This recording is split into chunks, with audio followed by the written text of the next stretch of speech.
O intuito deste diário foi tentar perceber o que se passava comigo.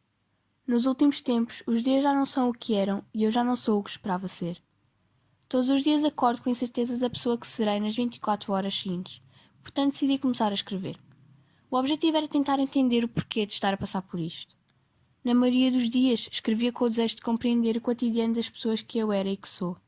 Deixei de saber quem sou. A única coisa que parecia não mudar é este antigo caderno que agora chamo de diário.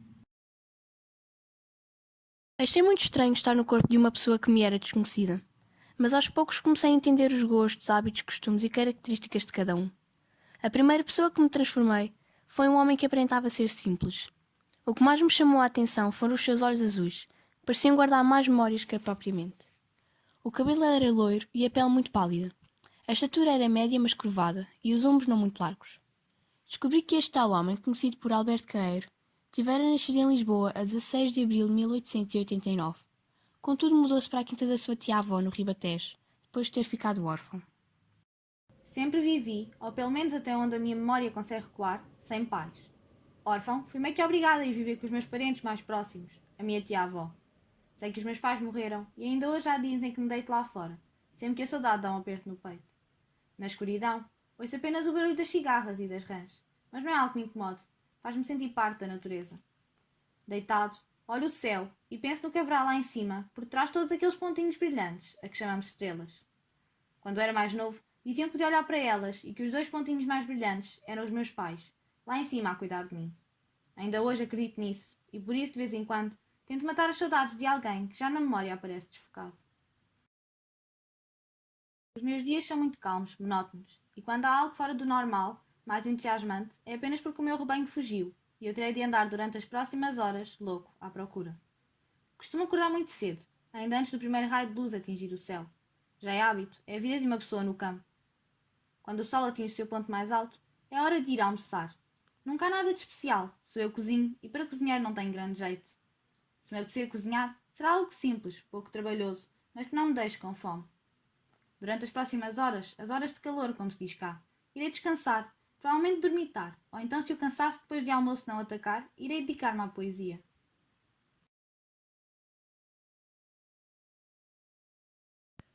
Normalmente escrevo sobre o que vivo e sinto. O meu rebanho e toda a natureza que me envolve diariamente são objetos de inspiração para a minha escrita. Gosto muito de escrever, sinto que é algo libertador, como se os meus pensamentos, bons e maus, pudessem ser absorvidos pelas folhas de papel e talvez um dia interpretados por quem lesse estes simples pensamentos de um poeta que ninguém conhece.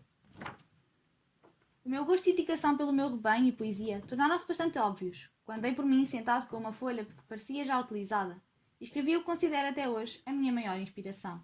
Assim, naquele dia até então muito comum, escrevi o poema primeiro, ao guardador de rebanhos.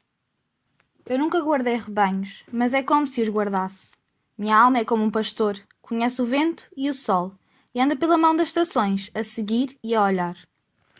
Toda a paz da natureza sem gente vem sentar-se a meu lado. Mas eu fico triste como um pôr do sol para a nossa imaginação, quando esfria no fundo da planície e se senta a noite entrada como uma borboleta pela janela. Mas a minha tristeza é sossego, porque é natural e justa, e é o que deve estar na alma, quando já pensa que existe, e as mãos colhem flores sem ela dar por isso. Como um ruído de chocalhos para além da curva da estrada. Os meus pensamentos são contentes. Só tenho pena de saber que eles são contentes, porque, se eu não soubesse, em vez de serem contentes e tristes, seriam alegres e contentes. Pensar incomoda, como andar à chuva, quando o vento cresce e parece que chove mais. Não tenho ambições nem desejos. Ser poeta não é uma ambição minha. É a minha maneira de estar sozinho. E se deseja às vezes, por imaginar, ser cordeirinho, ou ser o rebanho todo, para andar espalhado por toda a encosta, a ser muita coisa feliz ao mesmo tempo. É só porque sinto o que escrevo ao pôr do sol, ou quando uma nuvem passa a mão por cima da luz e corre um silêncio pela erva fora.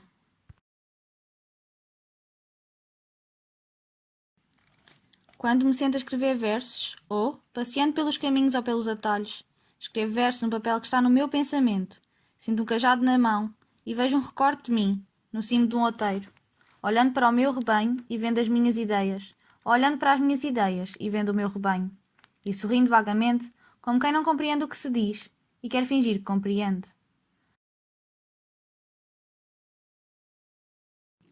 Saldo todos os que me lerem, tirando-lhes o chapéu largo. Quando me vêm à minha porta, mal diligência levanta no cimo do outeiro. Saldo-os e desejo-lhes sol, e chuva, quando a chuva é precisa. E que as suas casas tenham, ao pé de uma janela aberta, uma cadeira predileta onde se sentem, lendo os meus versos. E ao lerem os meus versos pensem que sou qualquer coisa natural. Por exemplo, a árvore antiga à sombra da qual crianças se sentavam com um baque, cansados de brincar, e limpavam o suor da testa quente com a manga do bibe riscado.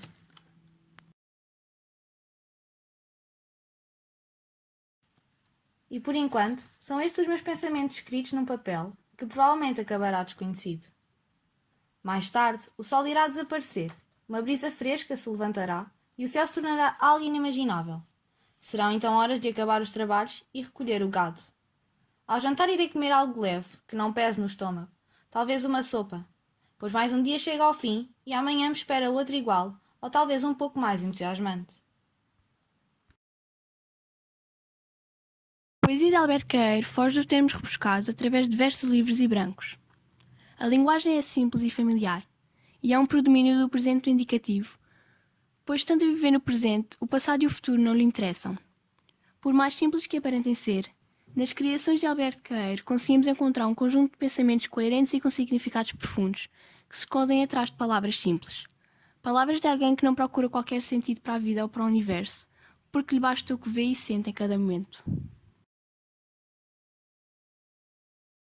Depois de Alberto Queiro foi Ricardo Reis, o homem simples que vive cada instante como se fosse o último. Ao contrário de Alberto Queiro, Ricardo Reis era moreno, baixo, mais forte que Queiro, mas nenhum dos dois tinha barba. Nasceu a 19 de setembro de 1887, no Porto, onde estudou Educação Clássica num colégio de jesuítas. Formou-se em medicina, contudo não exerceu nenhuma profissão relacionada com a mesma. Visto ser monarquista, exilou-se no Brasil em 1919 por discordar com a proclamação da República Portuguesa.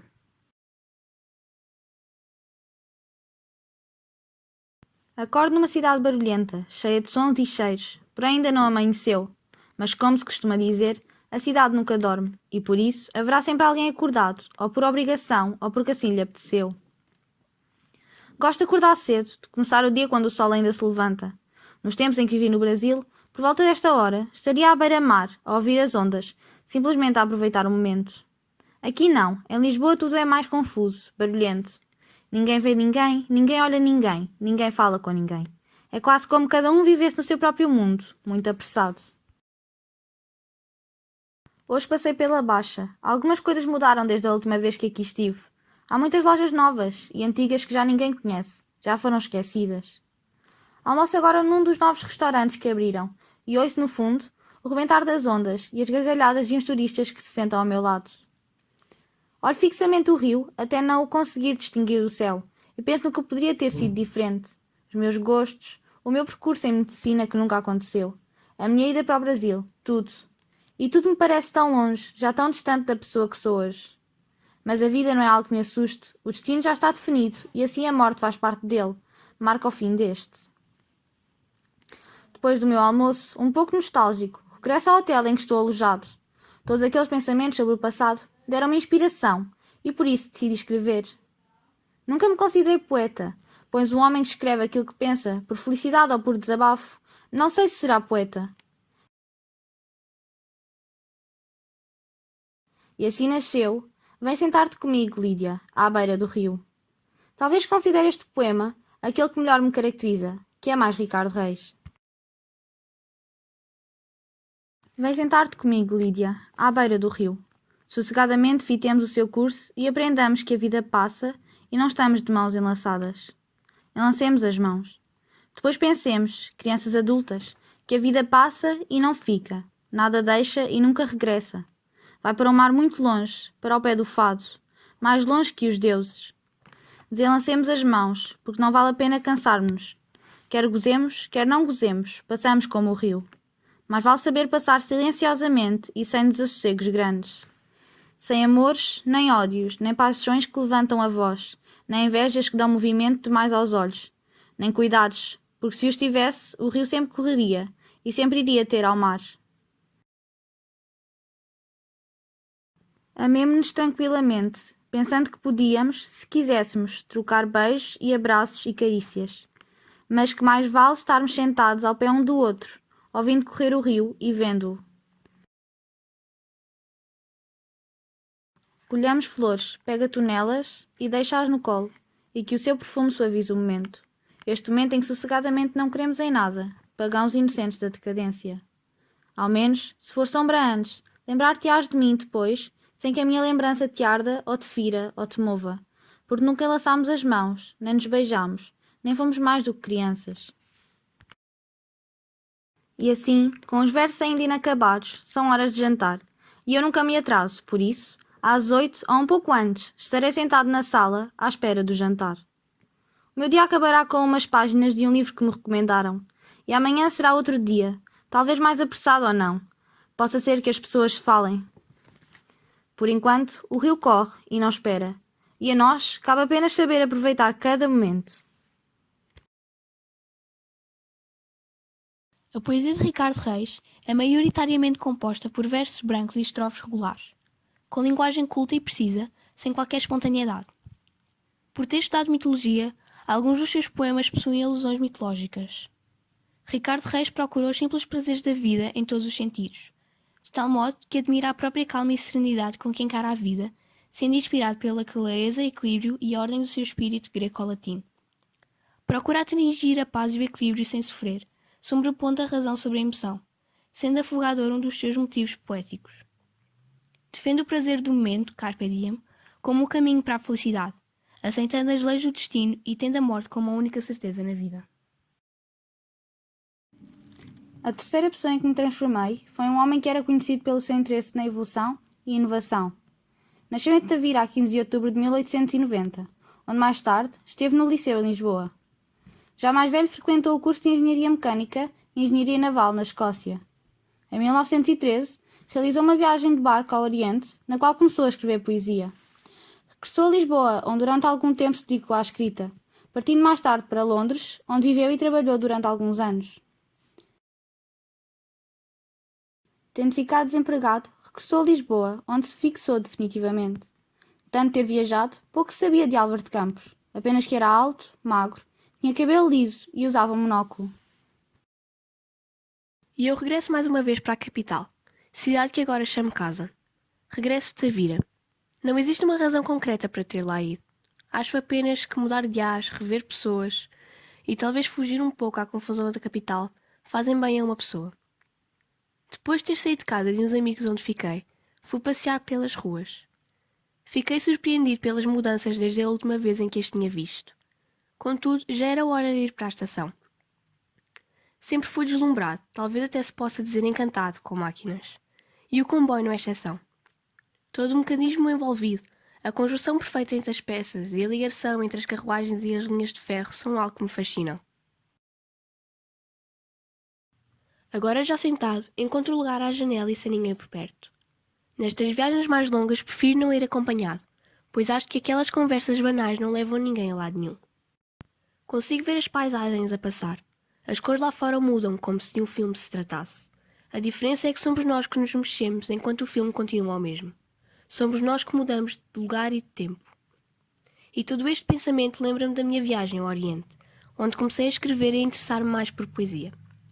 Lá escrevi o poema que mais tarde se designou por Opiário. A viagem já não deve demorar, já reconheço o nome das estações que aparecem lá fora. Já é noite quando chego a casa, no entanto, ainda não tenho sono. O dia de hoje deixou-me com vontade de escrever, e então, já depois de algumas horas, entre pensamentos e inspirações, escrevi os primeiros versos do poema A Passagem das Horas. Trago dentro do meu coração, como num cofre que se não pode fechar de cheio, todos os lugares onde estive, todos os portos a que cheguei, todas as paisagens que vi através das janelas ou vigias, ou de tombadilhos sonhando. E tudo isso, que é tanto, é pouco para o que eu quero. A poesia de Álvaro de Campos foca-se muito em alguns pontos fortes, como por exemplo a dor de pensar, a solidão e maioritariamente a nostalgia de infância, que estava irremediavelmente perdida. A maior parte dos seus poemas são muito extensos, possuem versos longos, livres e versos rimados. A principal diferença que encontro na poesia de Álvaro de Campos, comparando com a minha, é a forma de como ele aborda os temas. O uso da pontuação agressiva faz com que os poemas se tornem, de um certo modo, violentos. Esta revolta que Álvaro de Campos apresenta faz-me falta a mim. Tal como ele, gostava de ser capaz de transmitir o que sinto através da poesia.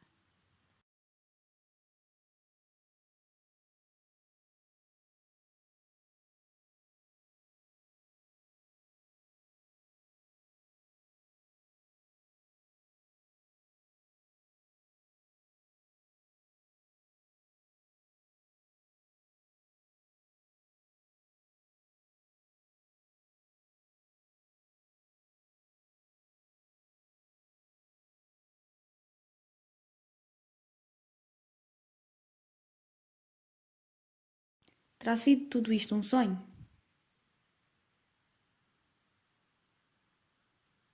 Oh, não.